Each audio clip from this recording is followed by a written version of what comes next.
Close surface है, उसमें कितनी टोटल या तो क्या होगा बच्चा, मैक्सिमम। बताया था जो इलेक्ट्रिक फ्लक्स होती है, इसके बीच में इलेक्ट्रिक फील्ड एंड। हेलो प्यारे बच्चों, welcome to fourth lecture of electrostatics. Yes बच्चों, लेक्चर थर्ड में क्या कंप्लीट किया था, electric field and electric field lines. Okay, आज का जो लेक्चर है वो बहुत इंपॉर्टेंट लेक्चर है, जिसमें कंप्लीट करेंगे इलेक्ट्रिक फ्लक्स। यस, अब इलेक्ट्रिक फ्लक्स होता क्या है उसको थोड़ा ध्यान से समझना। देखो, यदि आपको थोड़ा सिंपल वे में कहना चाहूँ, सर इलेक्ट्रिक फ्लक्स का कोई दूसरा नाम हो सकता है क्या, तो मैं तो इसका नाम पता क्या देता हूँ, इलेक्ट्रिक फ्लक्स का सिंपल नाम है number of electric field lines. Yes, बहुत सिंपल वे में, है ना। होता क्या है वो आगे डिटेल से अपन समझेंगे, बट यदि इसको एक सिंपल नेम देना चाहूँ तो क्या कहूँगा, इलेक्ट्रिक फ्लक्स क्या है, number of electric field lines. बस थोड़ा सा ये ध्यान रखना। तो ये तो पक्का हो गया, इलेक्ट्रिक फ्लक्स क्या है, number of electric field lines. Okay, yes. अब देखो, जो इलेक्ट्रिक फ्लक्स है ना, वो किसी सरफेस का भी हो सकता है, किसी क्लोज सरफेस का भी हो सकता है। अब यहाँ पर ये समझना है, क्लोज सरफेस का मतलब क्या होता है, जैसे बंद कमरा। अब बंद कमरा क्या है, एक क्लोज सरफेस है। यस और नो, यस। जैसे कहूँ एक स्पेयर, स्पेयर भी एक क्या है, कंप्लीटली क्लोज सरफेस है। ओके, ऐसे मैं कहूँ सिलेंडर, सिलेंडर भी एक क्या है, क्लोज सरफेस है। तो ये जो इलेक्ट्रिक फ्लक्स है वो एक सरफेस का भी कैलकुलेट किया जा सकता है एंड एक क्लोज सरफेस का भी कैलकुलेट किया जा सकता है। अब सुनना, सर पहले सरफेस का कैलकुलेट करें या क्लोज सरफेस का कैलकुलेट करें, तो ये तो देखो खुद का कॉमन सेंस है। मुझे एक बात बताओ, जैसे एक कमरा है, कमरा एक क्या है, क्लोज सरफेस है, उसमें कितनी टोटल सरफेस है, चारों दीवारें, फर्श और छत, तो कितनी सरफेस होगी, 6 सरफेस होगी, 6 सरफेस होगी।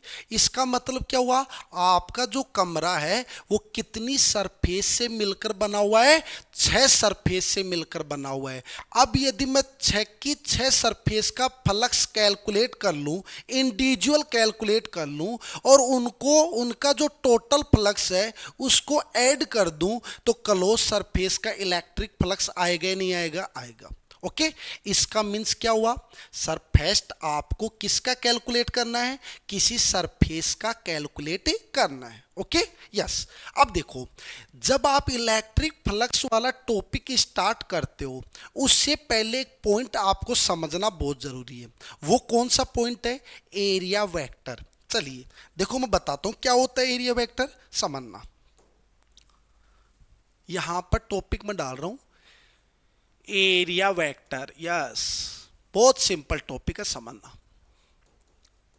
एरिया वेक्टर, एरिया वेक्टर को डी ए से भी डिनोट किया या डी एस से भी डिनोट किया जाता है ना। इनके ऊपर क्या लगा दूं, वेक्टर का साइन लगा दूं।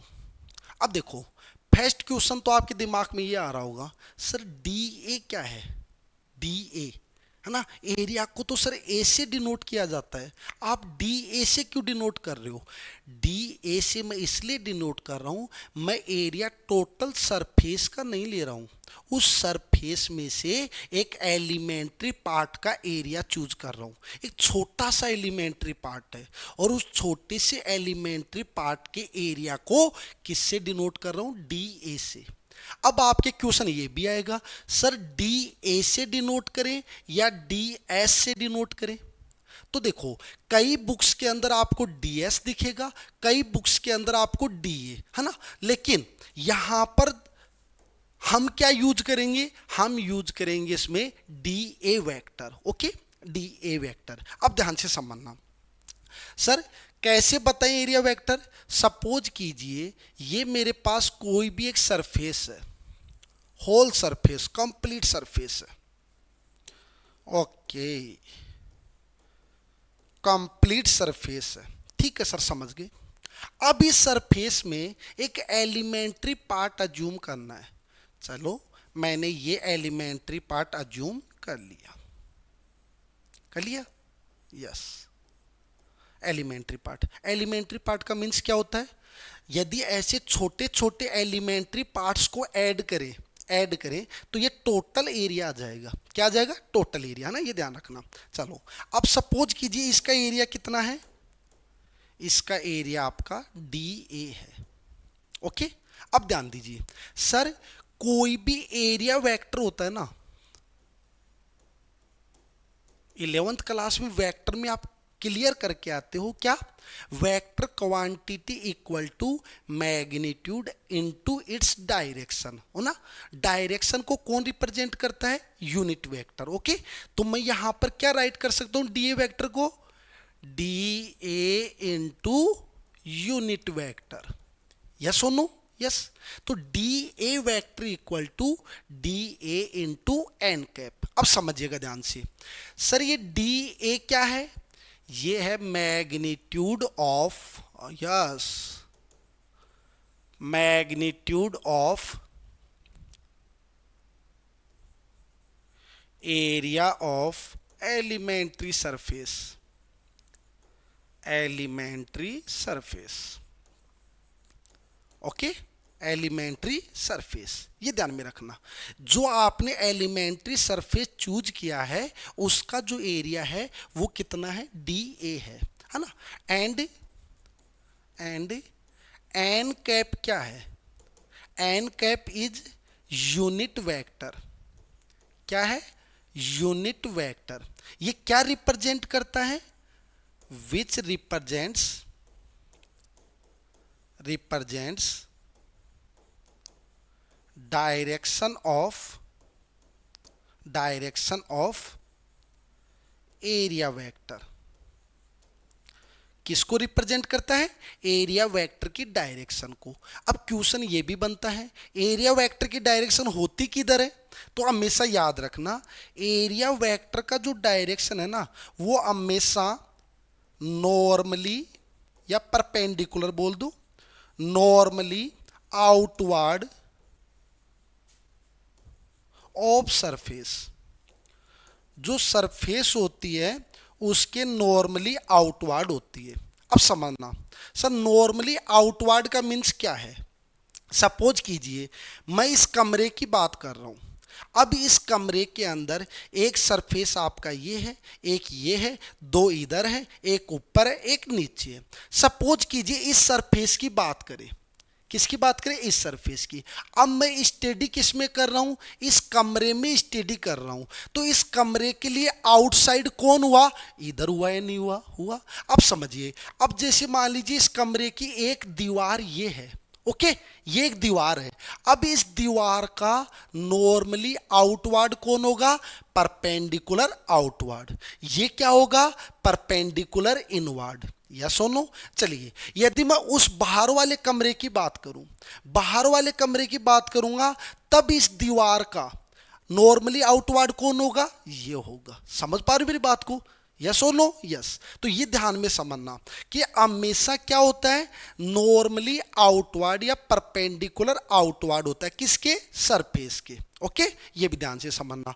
दूसरी बात, चलिए ये बात क्लियर हो गया। सर अब एक पॉइंट यहां पर बताओ, जैसे मान लीजिए ये आपका प्लेन है, ये आर्थ आपका प्लेन है, कोई सरफेस है, इस सरफेस का ये प्लेन है। ओके ओके, अब प्लेन है तो बताओ मैं इधर स्टडी कर रहा हूं, इधर क्या कर रहा हूं? स्टडी कर रहा हूं। तो इसका आउटवर्ड कौन सा होगा? इधर वाला होगा। अब इसका आउटवर्ड बोलो, ये बनेगा नहीं बनेगा? बनेगा। यस और नो? यस। अब देखना सर, ये आपका क्या हो गया? प्लेन हो गया। ये क्या हो गया? प्लेन। और ये क्या हो गया आपका? Normally outward direction. यस और नो? यस। अब देखो इसका मीन्स ये कौन बन गया आपका? नॉर्मल। एंड ये क्या बन गया आपका? Plane. That means angle between normal and plane equals to 90 degree. Yes और नो?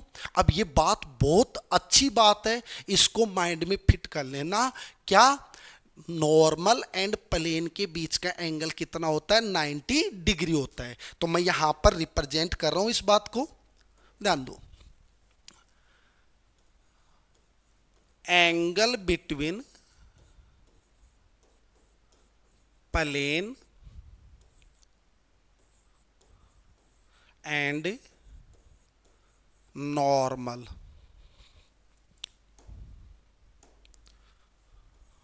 नॉर्मल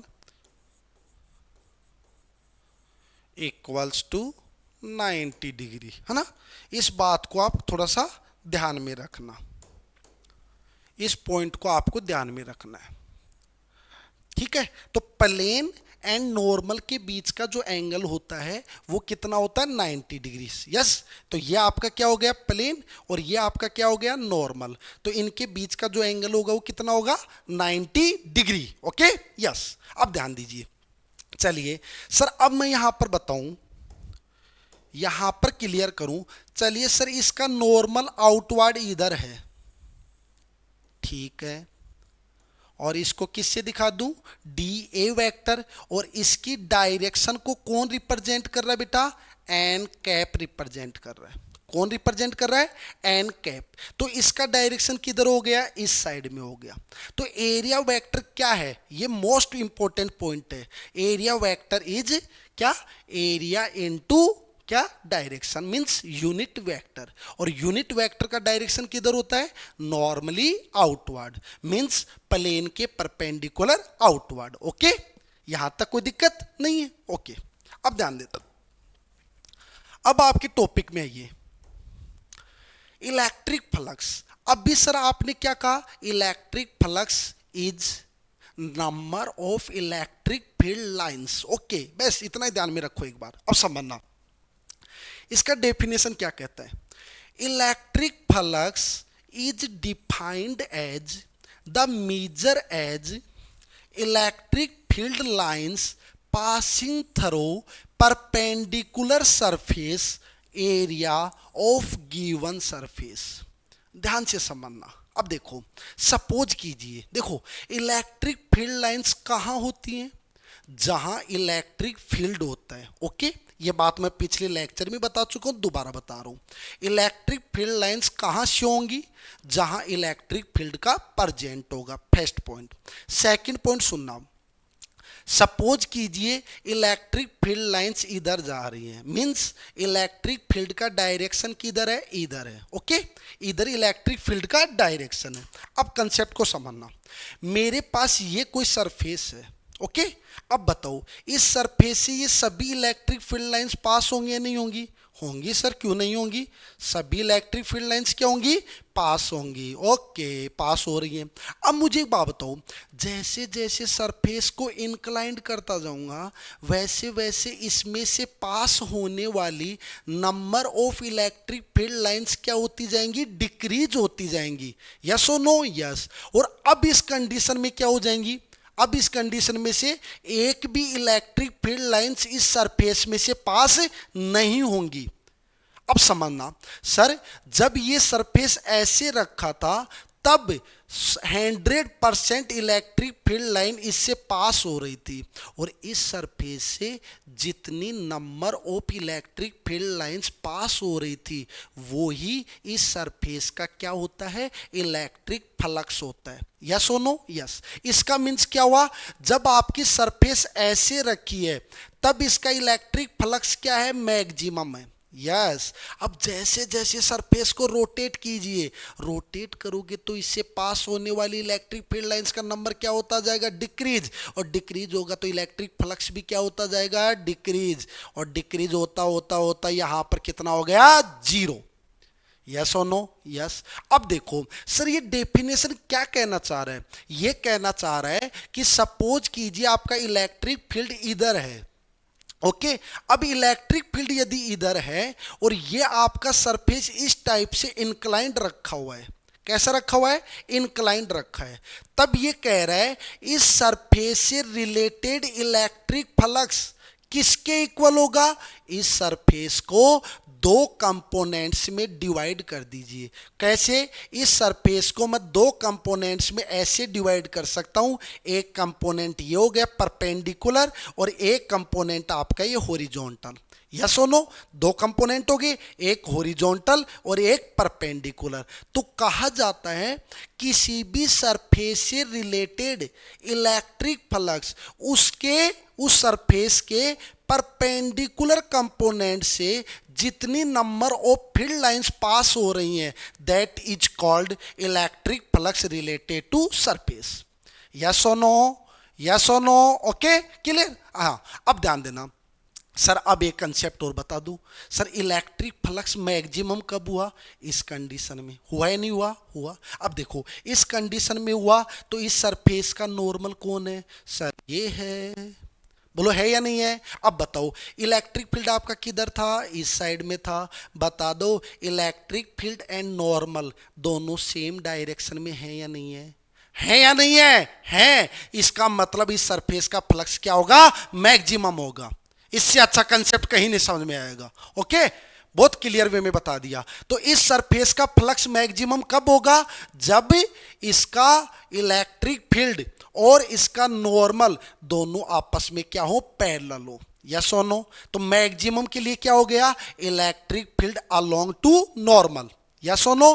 तो यहां पर देखो सर, आपका जो इलेक्ट्रिक फ्लक्स है, सिंपल वे में ध्यान देना, इसको प्रूफ भी करेंगे, मैथमेटिकल प्रूफ भी करेंगे। कैसे करेंगे? ध्यान देना सर, जो इलेक्ट्रिक फ्लक्स है ना, ये आपका या तो क्या होगा बच्चा? मैक्सिमम, या क्या होगा आपका? जीरो होगा। होगा या नहीं होगा? होगा। अब सुनना सर, मैक्सिमम कब होगा? तो अभी आपने कहा जब इलेक्ट्रिक फील्ड का डायरेक्शन किसके अलोंग हो? नॉर्मल के अलोंग हो।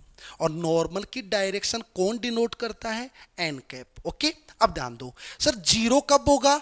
जीरो सर इस कंडीशन में होगा। होगा या नहीं होगा? तो बताओ, इस सरफेस का अब नॉर्मल किधर है? नीचे की ओर। यस और नो? और इलेक्ट्रिक फील्ड आपका किधर है? इधर। अब बताओ, electric field and normal are perpendicular to each other. इसका मतलब क्या हुआ सर? जीरो कब होगा? जब आपका इलेक्ट्रिक फील्ड क्या? नॉर्मल के क्या हो? परपेंडिकुलर हो। ये कंसेप्ट माइंड में सेट कर लेना। यदि याद न हो तो जैसे मैंने समझाया उस टाइप से आप भी वहां पर समझ लेना। ओके, ये आपका क्लियर, पहली पॉइंट। हाँ, अब यहां पर केवल ये क्लियर किया कि इलेक्ट्रिक फ्लक्स है क्या।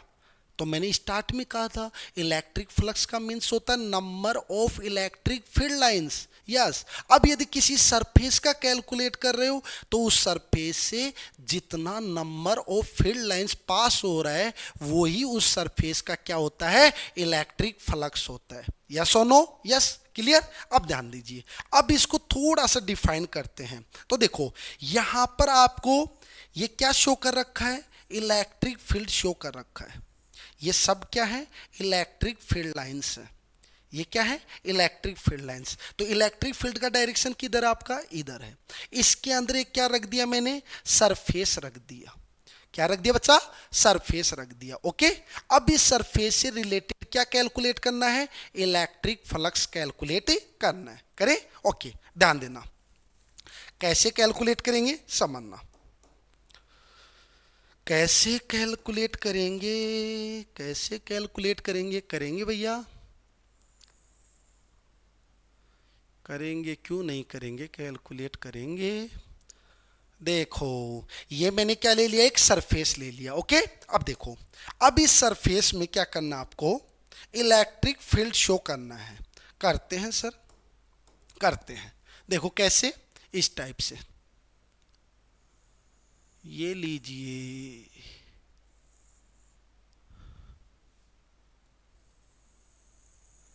ये लीजिए सर,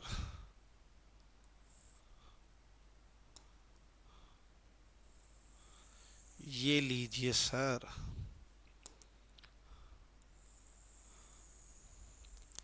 ये क्या रिप्रेजेंट कर रहा हूं बेटा? इलेक्ट्रिक फील्ड रिप्रेजेंट कर रहा हूं।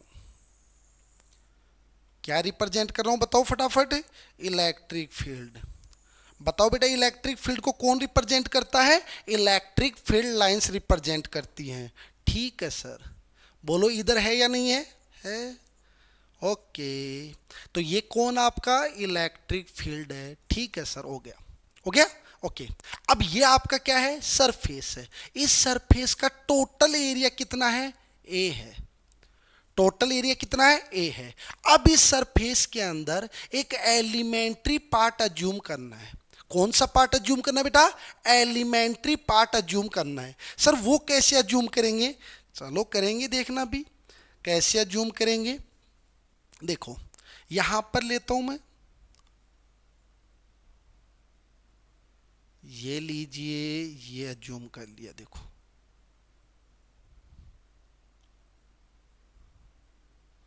ये अज्यूम कर लिया। ओके, ये एक एलिमेंट्री पार्ट अज्यूम कर लिया। देखो यहां पर समझना, समझना, ये लो। अब बताओ इस एलिमेंट्री पार्ट का एरिया कितना होगा आपका, डी ए होगा, यस और नो होगा। अब ध्यान दो, अब समझना, सर इसका नॉर्मल किधर होगा, इसका नॉर्मल इस सरफेस के क्या होगा, परपेंडिकुलर होगा। दिखाता हूं कैसे होगा परपेंडिकुलर, ध्यान देना, ध्यान देना, ध्यान देना, अभी शो कर देंगे। देखो इसका परपेंडिकुलर बेटा बताओ, इधर, ये इसका परपेंडिकुलर है, यस और नो, यस, ओके। हाँ, अब इसके परपेंडिकुलर की डायरेक्शन कौन शो करता है बच्चा, एन कैप शो करता है। और ये किसकी डायरेक्शन को शो करता है, D A vector, means area vector की डायरेक्शन को रिप्रेजेंट करता है। और अभी आपने क्या कहा था, याद करो क्या कहा था, जब आपकी सरफेस इंक्लाइंड है तब उसको आप दो कंपोनेंट में डिवाइड कर लीजिए, one is this and second is this, perpendicular and horizontal, कहा था ना। हाँ, अब देखो सर ये वाली जो सरफेस है ना, ये भी इंक्लाइंड फॉर्म में रखी हुई है। सर आपको क्या पता चला, इंक्लाइंड फॉर्म में इसलिए रखी है कि यहां पर देखो इलेक्ट्रिक फील्ड का डायरेक्शन किधर आपका, इधर, और एरिया वेक्टर इधर, तो दोनों के बीच में ये वाला एंगल आपका कितना दे रखा है इसने, थीटा। कितना दे रखा है, थीटा। अब यहां से समझना, सर यहां से एक पॉइंट क्लियर हो गया, where theta is angle between, हाँ, angle between electric field and normal. Normal मतलब एरिया वेक्टर, यस और नो, यस, नॉर्मल, ओके, ये क्लियर रखना है। अब ध्यान दो, चलो अभी आपने क्या कहा, अभी आपने कहा था सर अब इस, जैसे कोई सरफेस इंक्लाइंड रखी है तो उसको कंपोनेंट में डिवाइड कर लो, तो इसको भी कंपोनेंट में डिवाइड कर लो। और आपको पता है जो वेक्टर क्वांटिटी जिसके साथ थीटा एंगल बनाती है उस साइड में कंपोनेंट कौन आता है, कोस आता है, यस और नो। तो इस डी ए का इस साइड में कंपोनेंट क्या आएगा, डी ए कोस थीटा। बोलो आएगा नहीं आएगा, आएगा। और इसके जो परपेंडिकुलर कंपोनेंट है, इसके जो परपेंडिकुलर कंपोनेंट है वो कौन सा आएगा, ये आएगा। बोलो आएगा नहीं आएगा।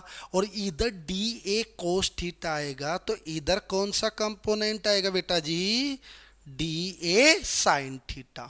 और आपको ये भी पता है जब किसी वेक्टर क्वांटिटी को कंपोनेंट्स में रिजोल्व कर दिया जाता है तब उस वेक्टर क्वांटिटी का कोई यूज नहीं होता है। इसका मीन्स हुआ अब ये क्या हो गई, यूजफुल हो गई, सॉरी यूजलेस हो गई। ओके, ध्यान देना। अब मुझे एक बात समझना, सर अभी आपने एक पॉइंट कहा था, अभी आपने एक पॉइंट कहा था सर आपका इलेक्ट्रिक फ्लक्स, ध्यान देना अभी मैं बताता हूं एक पॉइंट आपको, यहीं पर बताया था जो इलेक्ट्रिक फ्लक्स होता है वो मैक्सिमम या जीरो होगा। अब मैक्सिमम कब होगा, जब इलेक्ट्रिक फील्ड नॉर्मल की क्या हो, पैरेलल, इसको माइंड में फिट कर लो। अब जीरो कब होगा, जब परपेंडिकुलर हो। अब ध्यान दो, अब इनमें से चेक करो, अब इनमें से चेक करो, सर इस एरिया वेक्टर का एक कंपोनेंट ये है, दूसरा कंपोनेंट ये है। अब ये वाला जो कंपोनेंट है, ये वाला जो कंपोनेंट है, ये वाला जो कंपोनेंट है, ये इलेक्ट्रिक फील्ड के देखो परपेंडिकुलर है या नहीं है? है। इसका मीन्स हुआ इससे रिलेटेड इलेक्ट्रिक फ्लक्स कितना होगा? 0 होगा। तो यहां पर इससे रिलेटेड इलेक्ट्रिक फ्लक्स कितना होगा? 0। इसका मीन्स हुआ इस एलिमेंट्री पार्ट का जो इलेक्ट्रिक फ्लक्स होगा वो किसके इक्वल होगा? इस कंपोनेंट के इक्वल होगा। यस और नो? यस। Okay, yes. अब ध्यान दीजिए, अब यहां पर इसको क्लियर करते हैं। Now from definition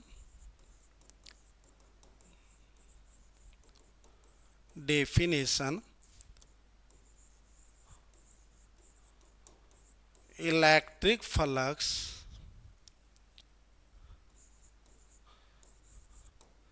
related to elementary surface। Okay, elementary surface. अब ध्यान दीजिए सर, फ्लक्स को, इलेक्ट्रिक फ्लक्स जो होता है उसको किससे रिप्रेजेंट करते हैं? इलेक्ट्रिक फ्लक्स को रिप्रेजेंट किया जाता है फाई ई से। किससे रिप्रेजेंट करते हैं? फाई से। अब ये इलेक्ट्रिक फ्लक्स है तो इसको किससे रिप्रेजेंट कर दिया मैंने? फाई ई से रिप्रेजेंट कर दिया। ओके, अब ध्यान दो सर, ये एलिमेंट्री पार्ट का फ्लक्स है, तो एलिमेंट्री पार्ट का जो फ्लक्स होता है उसको डिनोट किया जाता है किससे बच्चा? डी फाई ई से। किससे डिनोट किया जाता है? डी फाई ई से। अब एक अच्छा कंसेप्ट और समझना, देखो एक कंसेप्ट और। सर इधर अभी अपने इलेक्ट्रिक फील्ड किधर अज्यूम किया था? इस साइड में अज्यूम किया था, तो यहां पर अज्यूम किया है। अब देखो यहां पर कोई भी एक पॉइंट कंसीडर कर लो, कोई भी एक पॉइंट देखना, समझना। मैं यहां पर बताता हूं आपको, थोड़ा समझाते तो ध्यान देना। मैंने यहां पर मैंने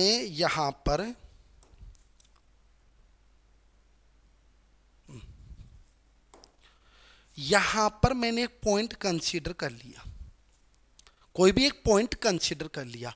अब उस पॉइंट के चारों तरफ मैंने एक सर्किल ले लिया, और उस सर्किल का जो एरिया है, सर्किल का एरिया कितना है? 1 मीटर स्क्वायर है, मतलब यूनिट एरिया है। अब समझना, सपोज कीजिए इलेक्ट्रिक फील्ड आपका इधर जा रहा है।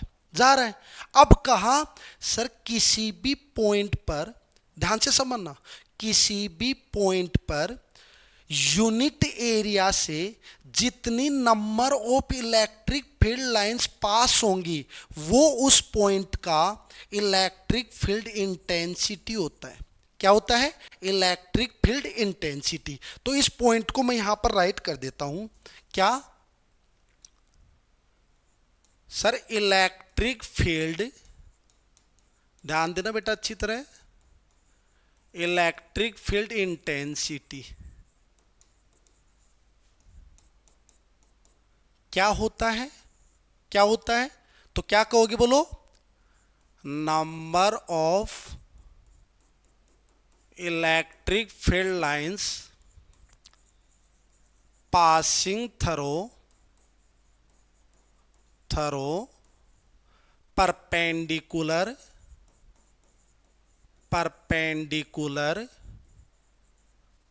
Unit area. Means unit area से जितना इलेक्ट्रिक फील्ड लाइंस पास होगा वो ही उस पॉइंट का क्या होता है? Intensity of electric field. Yes और नो? यस। अब ध्यान देना, अब ध्यान से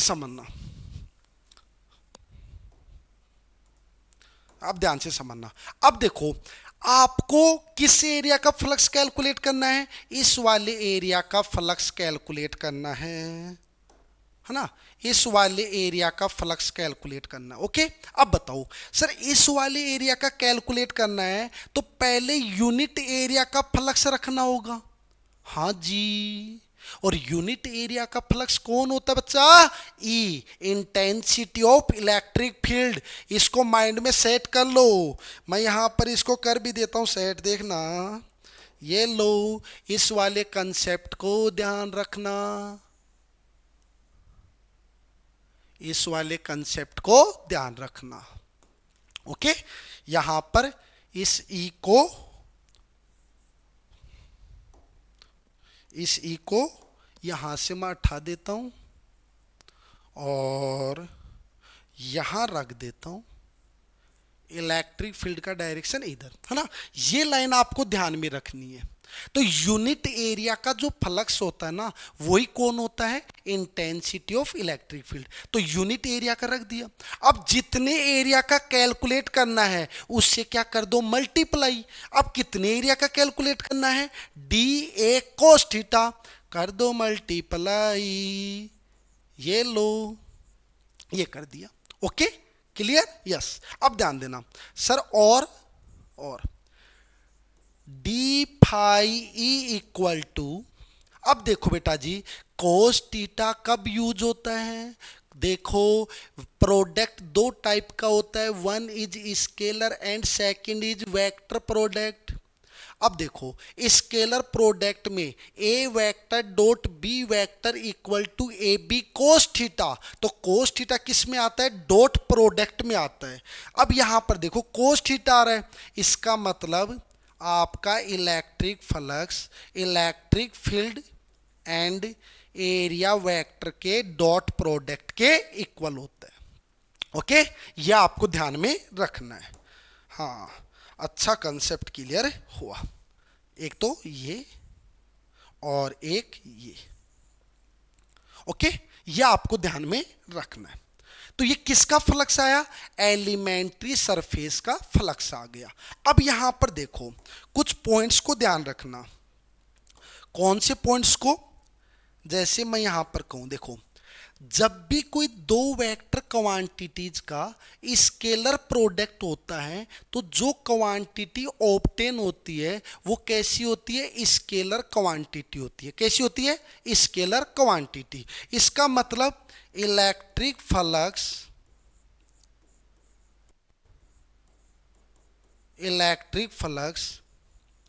is a scalar quantity. Yes, scalar quantity. कैसी क्वांटिटी होती है? Scalar quantity. यस सर, इसका यूनिट क्या होगा? थोड़ा सा बता दीजिए। अब देखो, आपका फ्लक्स किसके प्रोडक्ट के इक्वल है? E into D A. अब ई का यूनिट क्या होता है? Newton per coulomb. और एरिया का यूनिट क्या होता है? Metre square. तो इसका यूनिट क्या आ गया? Newton per coulomb into metre square. Okay, yes. Next, इसका डायमेंशनल फॉर्मूला क्या होगा? डायमेंशनल फॉर्मूला क्या होगा? तो देखो, फोर्स का क्या होता है बच्चा? M L T minus two. Charge का क्या होता है? A T. And metre square का क्या होगा? L two. तो क्या बनेगा बता दो? एम ऐसा का ऐसा, एल देखो 1 2 3 हो गया। देखो टी माइनस टू, ये +1 ऊपर आएगा तो माइनस क्या हो जाएगा? 3। ए ऊपर आएगा तो ए -1। ये डायमेंशन फॉर्मूला आगे नहीं आ गया? तो इलेक्ट्रिक फ्लक्स आपका एक स्केलर क्वांटिटी होता है एंड इसका जो यूनिट है वो क्या आ गया? Newton per coulomb into metre square. Okay, and dimensional formula क्या होता है? ml3 t-3 a-1। ओके, कैसे कैलकुलेट किया ये ध्यान रखना है, रटना नहीं है, रटोगे तो भूल जाओगे। बस ये देखो ये किस फॉर्मूले से कैलकुलेट किया है। ओके, ये आपको ध्यान में रखना है। अब थोड़ा सा एक पॉइंट और ध्यान रखना, वो भी बताता हूं मैं आपको, वो भी बताता हूं। एक पॉइंट ये ध्यान में रखना आप, सर इसका जो यूनिट आपने बताया, क्या बताया? बताया कि न्यूटन पर कूलाम इंटू मीटर स्क्वायर बताया। हाँ भैया बताया था। सर ये न्यूटन पर कूलाम किसका यूनिट होता है? इलेक्ट्रिक फील्ड का होता है। सर अगले चैप्टर में कंप्लीट करेंगे क्या? पोटेंशियल, सॉरी यहां पर मैं थोड़ा सा ऐसे बता देता हूं। इलेक्ट्रिक फील्ड पोटेंशियल पर किस टाइप से डिपेंड करता है? D V upon D R. तो जो इलेक्ट्रिक फील्ड का यूनिट है ना, वो किसके इक्वल होता है? वोल्ट अपॉन डिस्टेंस, यानी वोल्ट पर मीटर। ये आपको थोड़ा ध्यान में रखना है। इलेक्ट्रिक फील्ड का यूनिट क्या होता है? वोल्ट पर मीटर।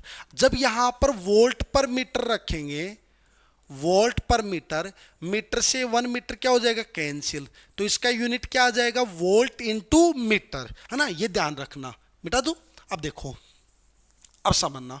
तो मैं यहां पर देखो वापिस, सर यहां पर जो आपने ये यूनिट राइट किया, मैं इसकी जगह क्या ये वाला यूनिट यूज कर सकता हूं?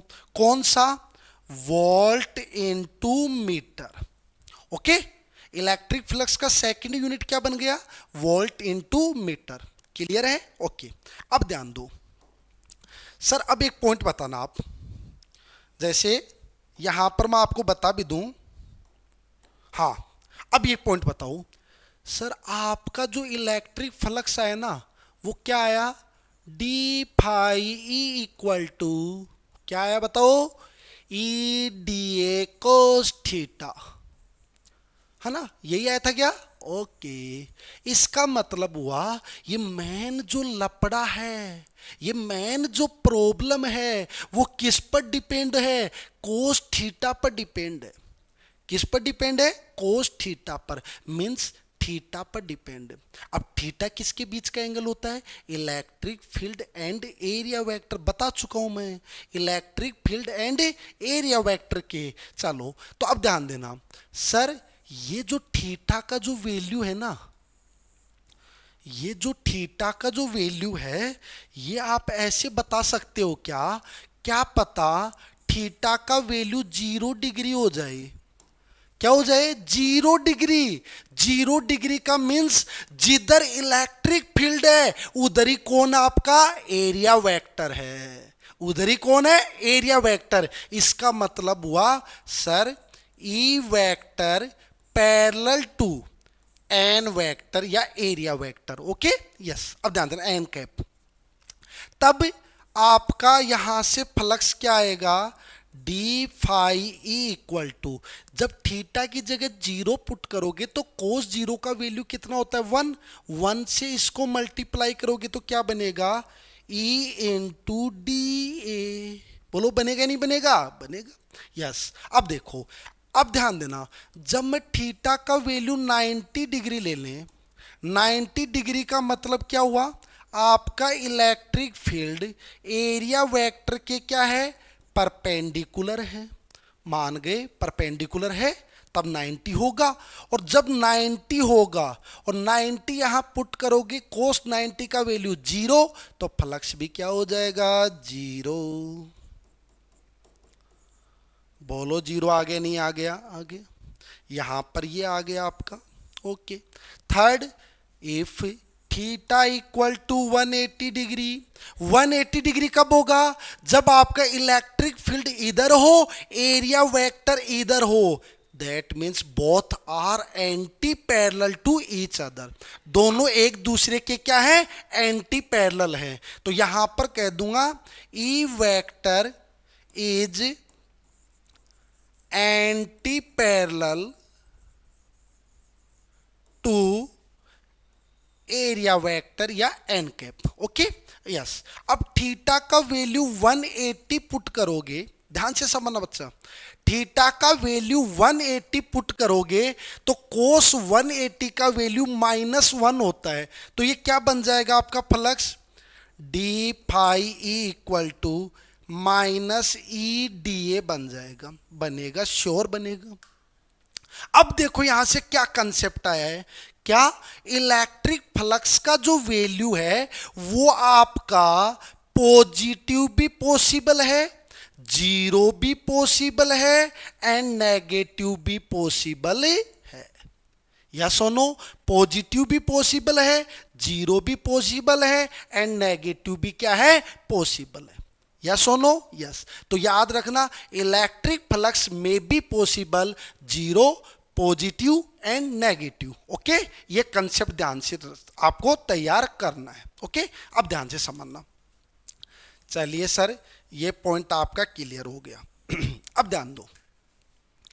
अब यहां से मैं कहूं आपको, यहां से कहूं, क्या क्या कहूं, हाँ, मैं ये कह रहा हूं सर, अभी तक तो आपने एलिमेंट्री सरफेस का फ्लक्स कैलकुलेट किया है, अब कहा सर टोटल सरफेस का कैलकुलेट करूंगा तो आप कहोगे सर क्या दिक्कत है, एक छोटे से पार्ट का आ गया ना, आ गया, तो ऐसे छोटे छोटे पार्ट्स पूरी कंप्लीट सरफेस पर हैं या नहीं है? हैं जी, हैं। तो सभी के फ्लक्स को क्या कर दो? ऐड कर दो, टोटल सरफेस का आ जाएगा।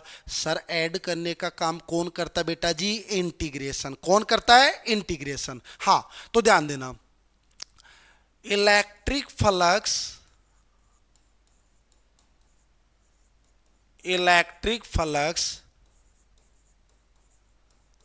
related to whole surface, whole surface. तो होल सरफेस का जो इलेक्ट्रिक फ्लक्स है वो एलिमेंट्री पार्ट के फ्लक्स का क्या हो जाएगा? इंटीग्रेशन हो जाएगा। ओके, हो जाएगा तो यहां से कैलकुलेट कीजिए, phi E equal to integration D phi E का वैल्यू कितना है? E D A cos theta. Yes, क्या आ गया? E D A cos theta. Okay, अब ध्यान दो, अब यहां से थोड़ा सा कंसेप्ट समझना, एक कंसेप्ट को समझने की कोशिश करना कि जब आपका सरफेस इलेक्ट्रिक फील्ड में यूनिफॉर्म है, यानी कि आपका इलेक्ट्रिक फील्ड टोटल सरफेस के लिए यूनिफॉर्म है। क्या कहा? टोटल सरफेस के लिए यूनिफॉर्म है, यानी कि मैं यहां पर ऐसे कह दूं, ऐसे कह दूं कि आपका इलेक्ट्रिक फील्ड यूनिफॉर्म है टोटल सरफेस के लिए, तब आपका जो इलेक्ट्रिक फ्लक्स है वहां ई कहां आ जाएगा? आपका बाहर। यस, अब देखो, देखो अंदर कौन रहेगा? आपका D A cos theta. Theta आपका फिक्स है, डी ए का इंटीग्रेशन, तो छोटे छोटे पार्ट के एरिया को ऐड करोगे तो टोटल एरिया आ जाएगा। तो ये क्या बन जाएगा बेटा जी? ई ए कोस थीटा। बोलो बनेगा ही नहीं बनेगा? बनेगा। या ऐसे कह सकता हूं, फ्लक्स क्या बन जाएगा? E vector dot A vector. क्या बन जाएगा? E vector dot A vector बन जाएगा। ये आपको कंसेप्ट ध्यान में रखना है, ये वाला कंसेप्ट ध्यान में रखना है। ओके, तो फाई इक्वल टू क्या बन गया? E vector dot A vector बन जाएगा। अब यहां पर एक नोट समझना, कई बार क्वेश्चंस को गलत तरीके में ले जाने के लिए क्या करता है, आपको जो एंगल है वो किसमें किसमें ध्यान देना, इलेक्ट्रिक फील्ड एंड नॉर्मल के बीच में न देकर आपको एंगल दिया जाता है इलेक्ट्रिक फील्ड एंड प्लेन के बीच में। किसके बीच में? इलेक्ट्रिक फील्ड एंड प्लेन के बीच में। ओके, तो यहां पर ध्यान देना, if angle between electric field and normal plane equal to alpha, यदि आपको एंगल किसके बीच में गिवन हो? इलेक्ट्रिक फील्ड एंड प्लेन के बीच में गिवन हो, तब आपको जो थीटा लेना है, यहां पर जो थीटा लेना है वो क्या लोगे? 90 माइनस एल्फा लोगे। वो थीटा क्या लोगे? 90 माइनस एल्फा लोगे। यस और नो? Okay, clear? यस। अब ध्यान देना, एक छोटा सा कंसेप्ट और समझना। सर यहां पर आप बार बार कह रहे हो जो इलेक्ट्रिक फ्लक्स है वो एक क्लोज सरफेस का भी हो सकता है। हाँ हो सकता है, क्यों नहीं हो सकता। देखो, जैसे इस कमरे में आमने सामने दो दीवारें हैं, दोनों दीवारें पैरेलल हैं, यस और नो, यस। अब देखो, इधर से इलेक्ट्रिक फील्ड आ रहा है सपोज कीजिए, तो इस दीवार से तो क्या हुआ इन, और इस दीवार से क्या हुआ आउट, यस और नो, यस। यानी इस दीवार से क्या हुआ एंटर, इस दीवार से क्या हुआ इमरजेंट हो गया, यस और नो, यस। अब सुनना, यदि इस दीवार से इलेक्ट्रिक फील्ड इन हो रहा है, इस दीवार से इलेक्ट्रिक फील्ड यदि इन हो रहा है, तो इसका इलेक्ट्रिक फ्लक्स क्या हो गया, इनवर्ड फ्लक्स हो गया, और ये कौन सा हो गया, एग्जिट वाला आउटवर्ड हो गया, या सुनो। तो यहां पर जो फ्लक्स होता है ना, किसी भी क्लोज सरफेस के लिए, for closed surface, close surface, तो फाई इन भी हो सकता है एंड फाई आउट भी हो सकता है ना। फाई इन, अरे जो इलेक्ट्रिक फील्ड एंटर करेगा श्योर वो आपका एग्जिट भी करेगा, यस और नो, यस। तो इलेक्ट्रिक फ्लक्स दो टाइप से, phi in and phi out. अब समझना मेरी बात को, कंसेप्ट को समझना।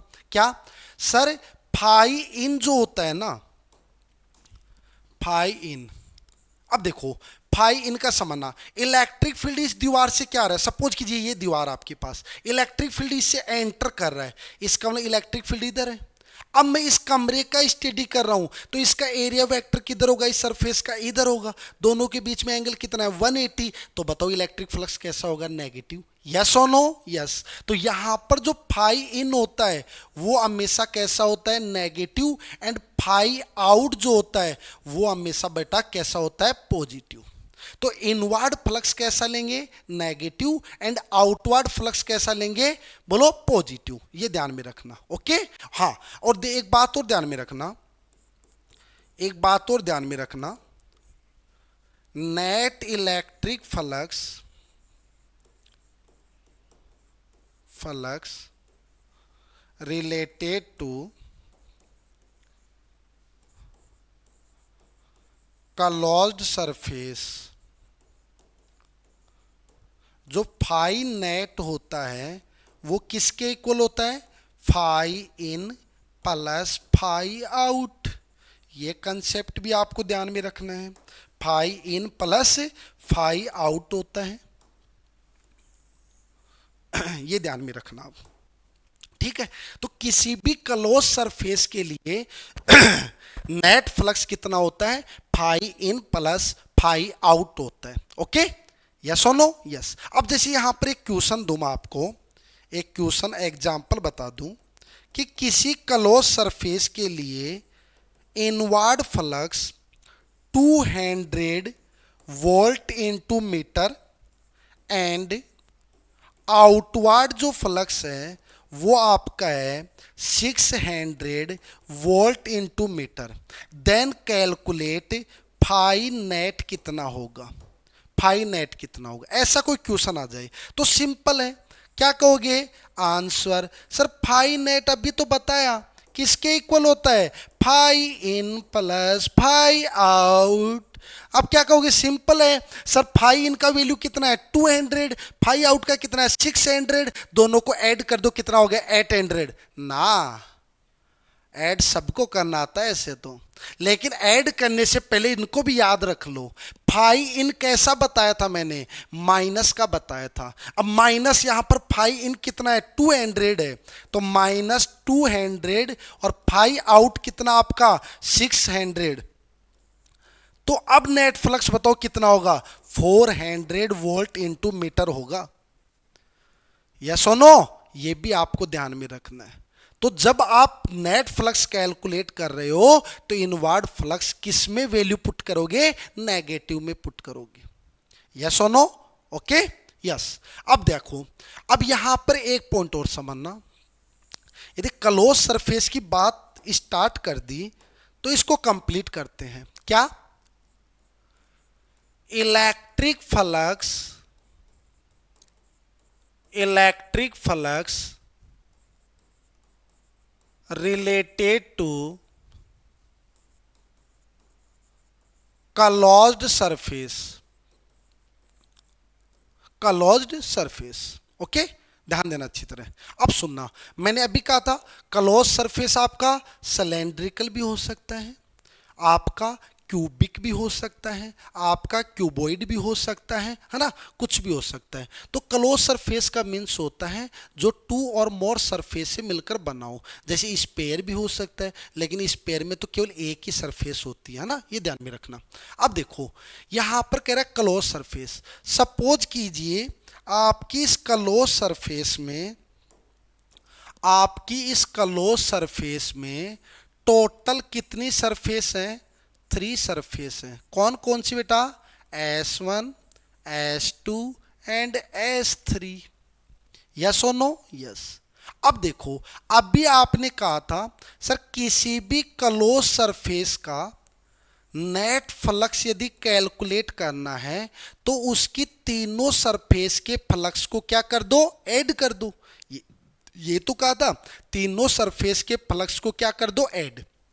अब देखो एक सरफेस के फ्लक्स को क्या कहते हो आप?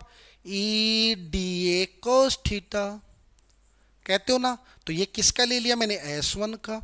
ऐसे S2 का E D A cos theta S2 plus E D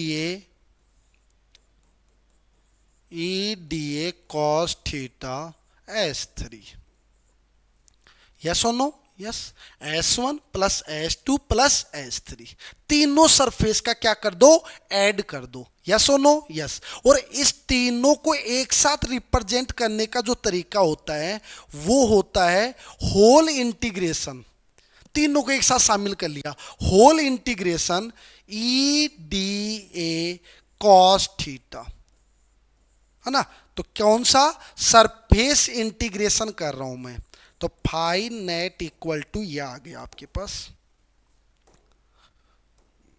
phi net equal to ये आ गया आपके पास, ये वाला।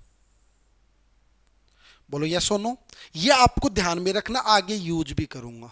तो आप तो ये पॉइंट ध्यान में रखना, किसी भी क्लोज सरफेस का जो नेट फ्लक्स होता है वो उसकी तीनों सरफेसेस के फ्लक्स के सम के इक्वल होता है। Why? Because electric flux is a vector quantity, sorry scalar quantity, और स्केलर क्वांटिटीज का कौन सा सम होता है? एल्जेब्रिक सम होता है। यस। तो ये आपका कंप्लीट इलेक्ट्रिक फ्लक्स जो कि बहुत इजी वे के अंदर आपको मैंने सौंप दिया। अब आप इससे कितना गेन कर रहे हो वो आपके ऊपर डिपेंड है। सर हमें, हमारे ऊपर कैसे डिपेंड है? इसलिए डिपेंड है कि आप जितना ज्यादा नोट्स पेन कॉपी यूज करके आप स्टडी करोगे, पूरा कंसंट्रेट होके यूज करोगे, तब जाके मजा आएगा। और मैं तो हर बच्चों को कहता हूं, कई बार क्या होता है जब पढ़ रहे होते हैं तो कई बार बच्चे सपनों में चले जाते हैं, है ना। जाते आप ही नहीं, हम भी सब। और सपना कैसा आता है? खास वो मिल जाए, ऐसा आता ना। तो ऐसे सपनों से दूर होने के लिए बीच में हंस दिया करो, हा हा हा, है ना। उससे क्या होता है कि इससे रिलेटेड जो भी आपका माइंड नेगेटिव एनर्जी की तरफ जा रहा है तो वो फुल आपका यहां पर कंसंट्रेट हो जाएगा। ओके, हाँ, यस। तो ये आपका इलेक्ट्रिक फ्लक्स क्या हुआ? कंप्लीट। Okay, yes. अब नेक्स्ट इससे रिलेटेड स्टार्ट करते हैं, इससे रिलेटेड स्टार्ट करते हैं।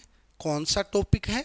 Electric dipole. Yes, electric dipole. अब इलेक्ट्रिक डाइपोल क्या है? मैं सबसे सिंपल वे में तो ये कह दूं, इलेक्ट्रिक डाइपोल जो है वो आपका, इलेक्ट्रिक डाइपोल जो है वो आपका क्या होता है? System of charges, system of two charges या 2 पॉइंट चार्जेज, है ना। हाँ,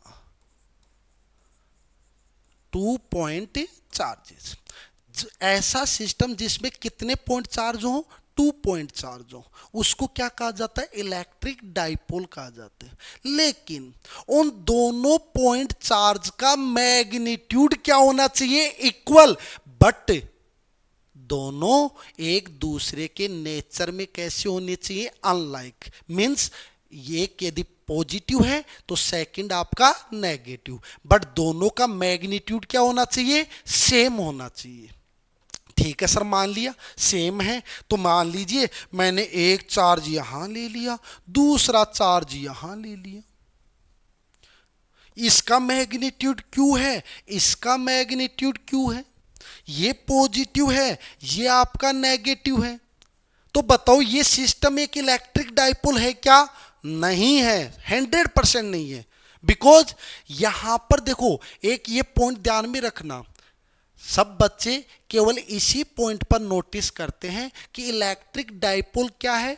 electric dipole a system of 2 point charges where both point charges are same in magnitude but opposite in nature। बस इतना ध्यान रखते हैं, इतना ध्यान मत रखो, ठीक है। दोनों का मैग्नीट्यूड सेम है, नेचर में अपोजिट है, बट ये भी ध्यान रखो इन दोनों के बीच का जो डिस्टेंस है वो वेरी स्मॉल होना चाहिए। क्या होना चाहिए, वेरी स्मॉल होना चाहिए, तभी ये क्या बनेगा, आपका इलेक्ट्रिक डाइपोल बनेगा। ओके, ये भी आपको ध्यान में रखना है। तो ध्यान दो क्या होती है इसकी definition, an electric dipole is a pair of equal and opposite point charge separate by small distance. बस ये ध्यान में रखना। तो क्या कह रहे हैं सर, मैग्नीट्यूड में तो क्या है, इक्वल, बट नेचर में कैसे बेटा जी, अपोजिट है।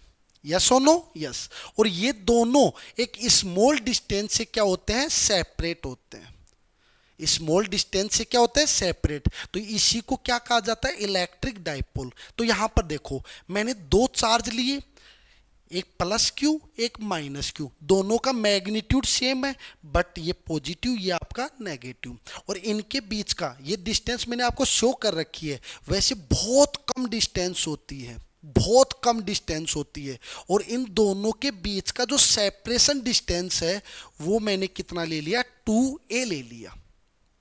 सेपरेशन डिस्टेंस कितना ले लिया, 2a ले लिया, ये ध्यान में रखना। अब सुनना सर, इसका मीन्स हुआ ये जो आपका सिस्टम होता है, इस सिस्टम को क्या कहा जाता है, इलेक्ट्रिक डाइपोल कहा जाता है। इस सिस्टम को क्या कहा जाता है, इलेक्ट्रिक डाइपोल। Electric dipole. अब देखो यदि इलेक्ट्रिक डाइपोल एक सिस्टम है तो उसका कुछ नेट चार्ज होगा। क्या होगा, नेट चार्ज। तो इलेक्ट्रिक डाइपोल एक सिस्टम है, और किसी भी सिस्टम का नेट चार्ज किसके इक्वल होता है, algebraic sum of all charges. और इसमें कितने चार्ज हैं, दो चार्ज हैं, one is plus Q, second is minus Q. तो यहां पर देखो plus Q minus Q cancel out होंगे तो कितना आएगा, 0। तो इलेक्ट्रिक डाइपोल का नेट चार्ज कितना होता है, 0 होता है। ये भी आपको ध्यान में रखना है। ओके, अब सुनिए सर, ये सेपरेशन डिस्टेंस कितनी आपकी 2a है, और इन दोनों चार्जेज का जस्ट जो मिड वाला पॉइंट होता है, ये जो मिड पॉइंट होता है O, और इस पॉइंट को क्या कहा जाता है, इस पॉइंट को कहा जाता है सेंटर ऑफ डाइपोल। ये क्या है, डाइपोल का सेंटर है। यस और नो, यस। अब देखो ये टोटल डिस्टेंस कितनी है, 2a। टोटल डिस्टेंस कितनी है, 2a। तो बताओ हाफ डिस्टेंस कितना हो जाएगा, a, और इधर भी ये हाफ डिस्टेंस कितना हो जाएगा, a। यस और नो, यस। हाँ, यदि क्वेश्चन देखो दो टाइप से आता है, या तो कहेगा इलेक्ट्रिक डाइपोल में सेपरेशन डिस्टेंस 2a, या ऐसे कह दे लेंथ ऑफ डाइपोल। क्या कह दे, लेंथ ऑफ डाइपोल, तो वो भी कितनी है, 2a। मींस सेपरेशन डिस्टेंस को क्या कहा जाता है, लेंथ ऑफ डाइपोल कहा जाता है। ओके, ये भी ध्यान में रखना। अब सुनना सर, इलेक्ट्रिक डाइपोल में जो दोनों चार्जेज को ज्वाइन करने वाली लाइन है,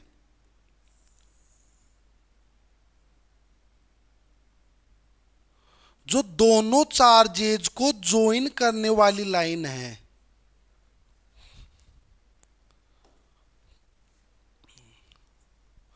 दोनों चार्जेज को ज्वाइन करने वाली line is called axis of dipole.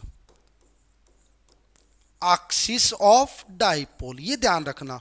और बेटा जी जो डाइपोल का जो एक्सिस होता है उसी को, हाँ बहुत अच्छे वे में ध्यान रख लेना, क्वेश्चन पुटअप होता है इस लैंग्वेज के अंदर। सर क्या, तो बता दीजिए।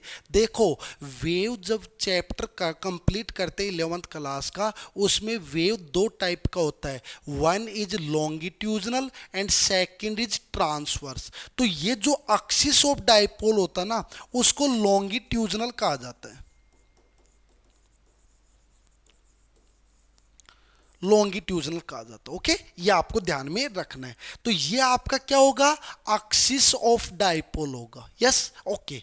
नाउ नेक्स्ट ध्यान देना सर, इसी में सर सेंटर से पास होने वाली एंड एक्सिस के परपेंडिकुलर जो लाइन होती है, सेंटर से पास होने वाली एंड एक्सिस के परपेंडिकुलर लाइन, ये जो लाइन है ये आपका कौन सा लाइन होता है, इक्वेटर लाइन होता है बेटा, इक्वेटर ऑफ डाइपोल, ये ध्यान रखना। और इक्वेटर ऑफ डाइपोल को क्या कहा जाता है बता दो फटाफट, ट्रांसवर्स कहा जाता है, ट्रांसवर्स लाइन, ट्रांसवर्स। ओके, तो इक्वेटर ऑफ डाइपोल, तो ये जो परपेंडिकुलर लाइन होती है जो सेंटर से पास हो रही है, ये तो आपका क्या होता है, इक्वेटर, और ये आपका क्या होता है बेटा जी, एक्सिस होता है। यस और नो, कंप्लीट है, यस और नो। ओके, तो यहां पर दो बातें ध्यान में रखनी है, डाइपोल का टोटल चार्ज कितना होता है बच्चा, 0 होता है। टोटल चार्ज कितना होता है, 0। कैसे होता है मैंने बता दिया। डाइपोल का एक्सिस क्या होता है मैंने बता दिया, इक्वेटर आपको बता दिया, ये आपको पॉइंट ध्यान में रखने। Okay, yes. देखो आगे बढ़ते हैं, आगे जब बढ़ते हैं तो देखो पॉइंट क्या आया, इलेक्ट्रिक डाइपोल मोमेंट। और डाइपोल मोमेंट को किससे रिप्रेजेंट कर रहा है, पी से रिप्रेजेंट कर रहा है। ये एक वेक्टर क्वांटिटी, इसलिए यहां पर क्या राइट कर दिया, वेक्टर का साइन लगा दिया। ओके, अब ध्यान दो सर, इलेक्ट्रिक डाइपोल मोमेंट होता क्या है, the product of magnitude of one charge of electric dipole and separation distance between point charges. अरे भैया डाइपोल के अंदर दोनों चार्जेज का मैग्नीट्यूड क्या था, सेम। तो कह रहा है उन दोनों में से किसी एक चार्ज का मैग्नीट्यूड ले लीजिए into separation distance. Separation distance का दूसरा नाम क्या बताया, लेंथ ऑफ इलेक्ट्रिक डाइपोल। तो लेंथ ऑफ इलेक्ट्रिक डाइपोल कितना आपका, 2a। तो क्या बन जाएगा dipole moment, q into 2a। अब डाइपोल मोमेंट एक क्या होती है, वेक्टर क्वांटिटी। तो इसका जो डायरेक्शन होता है वो आपके जॉइनिंग लाइन के अलोंग। अब सुनना सर, 2a वेक्टर है तो 2a पर वेक्टर लगा दिया, सर q पर क्यों नहीं लगाया, q एक इलेक्ट्रिक चार्ज, और इलेक्ट्रिक चार्ज कैसा क्वांटिटी होता है, स्केलर क्वांटिटी होता है। अब सुनना सर, यदि इलेक्ट्रिक डाइपोल मोमेंट एक वेक्टर क्वांटिटी है तो इसका डायरेक्शन किधर होता है, इसका direction always taken from negative to positive charge. ये अच्छी तरह माइंड में फिट कर लेना। जो डाइपोल मोमेंट की जो डायरेक्शन होती है वो ऑलवेज किधर ली जाती है, नेगेटिव टू पॉजिटिव ली जाती है। किधर ली जाती है, नेगेटिव टू पॉजिटिव, ये ध्यान रखना। अब सुनना सर, इस डाइपोल मोमेंट का यूनिट क्या होगा, इसका यूनिट होता है, जैसे चार्ज का यूनिट क्या आपका कूलाम एंड डिस्टेंस का क्या हो जाएगा, मीटर। तो इसका जो यूनिट होता है वो क्या आएगा, बोलो कूलाम इनटू मीटर। ओके, अच्छा अब इसका डायमेंशनल फॉर्मूला क्या होगा, डायमेंशनल फॉर्मूला क्या होगा, वो ही होगा जो कैलकुलेट होगा। हाँ, तो चार्ज का डायमेंशन फॉर्मूला क्या होता है बच्चा, 80, और मीटर का लेंथ का क्या होता है, L। तो इसका डायमेंशन फॉर्मूला क्या बन जाएगा, LAT बन जाएगा। क्या बन जाएगा, LAT। ओके, तो ये आपका क्या है, इलेक्ट्रिक डाइपोल मोमेंट। यस और नो? Yes, okay.